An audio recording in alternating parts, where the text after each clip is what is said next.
In previous lesson मैंने आपको 2 homework दिया था, 66.66% ऑफ 300। तो अगर आपने इनके फ्रैक्शनल वैल्यू को सोचा तो ये एक्चुअली में 2/3 होता है। इनको आप 300 से मल्टीप्लाई करोगे, after solving you can easily get 200। In the same way अगर आपने इनके फ्रैक्शनल वैल्यू को सर्च किया या फिर कैलकुलेट किया तो आपका वैल्यू आएगा 83.33%। This is actually 5/6, okay, into 480। After solving you will get 8 into 5 that is 400। और अगर इस तरह के परसेंटेज वैल्यू को फ्रैक्शन में आपको याद करना है तो इस टेबल को एक बार आपको खुद से लिखना होगा। लिखने का तरीका मैंने आपको प्रीवियस लेसन में बताया है। यहाँ पर कुछ पॉइंट आपको नोट करने की ज़रूरत है जो कि रिपीटेडली आपके एग्जाम में पूछे जाते हैं। लाइक ये सेकेंड फ्रैक्शन 83.33% है, you can cross check here.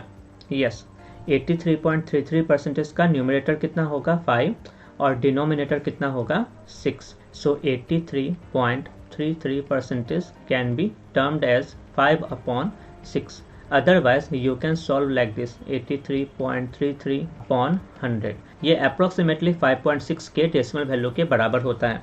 But इस एग्जाम में इस फ्रैक्शन को 5/6 की तरह ट्रीट किया जाता है और उसी से ऑप्शंस मिलते हैं। सो बेटर है कि आप कुछ परसेंटेज वैल्यू याद ही रख लो। Now you can solve this 2 question without doing any calculation. Williams monthly salary was this much, his salary is increased by 16.66%। New salary आपको पता करना है, ऐसे पता करोगे। इस परसेंटेज को अगर आपने फ्रैक्शन में कंसिडर किया सो दिस इज एक्चुअली 1/6। किसी भी फ्रैक्शन के न्यूमरेटर और डिनोमिनेटर को आप ऐसे जज करते हो। डिनोमिनेटर इनिशियल वैल्यू होता है और न्यूमरेटर के बारे में जो भी डिस्क्रिप्शन है वो न्यू वैल्यू के लिए होता है। तो क्वेश्चन ये है, his salary is increased bye 1/6, मतलब इनिशियल वैल्यू उनका 6 रुपये है, ओके, और वो सैलरी इंक्रीज हुआ है, मतलब 6 यूनिट में 1 रुपये इंक्रीज हो गए हैं। तो न्यू सैलरी कितना हो जाएगा? न्यू सैलरी 6 + 1 दैट इज 7 हो जाएगा। और अब इस 6 और 7 में से किसी एक को कंपेयर करना होता है रुपए से। तो ये आपका इनिशियल इनकम दिया हुआ है, मंथली सैलरी उनकी इतनी है और फ्रैक्शन में मंथली सैलरी 6 यूनिट है। तो आपको 6 यूनिट को इक्वेट करना है इनके मंथली सैलरी से, दैट इज रुपए में 1140। और न्यू सैलरी पता करना था तो एक्चुअली में आपसे 7 यूनिट का वैल्यू पूछा गया है। 6 यूनिट का वैल्यू दिया है, 7 यूनिट का वैल्यू आप कैसे निकालोगे? Apply unitary method like this. After solving you will get your answer, okay. 19 into 7 that is 1330, so this is your answer. In the same way you can solve this question. If his initial salary was this much, if his salary increased by 83.33%, तो अगर आपने इसको percentage में solve किया तो ये calculative होगा। लेकिन अगर आपने इस परसेंटेज को फ्रैक्शन में सोचा जो कि 5/6 होता है, इसी का 5 गुना दिख रहा होगा आपको, तो अगर ये याद है तो ये भी याद किया जा सकता है।